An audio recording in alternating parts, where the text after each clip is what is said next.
Now that we've finished joining the right front to the sleeve here, it's time to sew the right front to the back. So I've begun pinning it, as we talked about before, and it doesn't matter what color yarn I'm using because it's an invisible stitch. So I'm going into the very bottom of my ribbing, and all those tails will get woven in later, and the very bottom of the other side.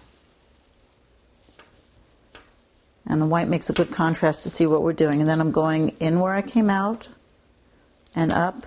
There, see those 2 bars there?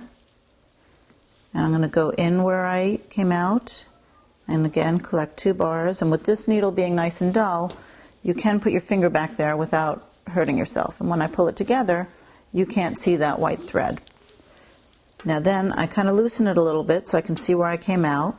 Going in where I came out, there's 1 bar, there's 2 bars. And again, where I came out, there's 1, there's 2.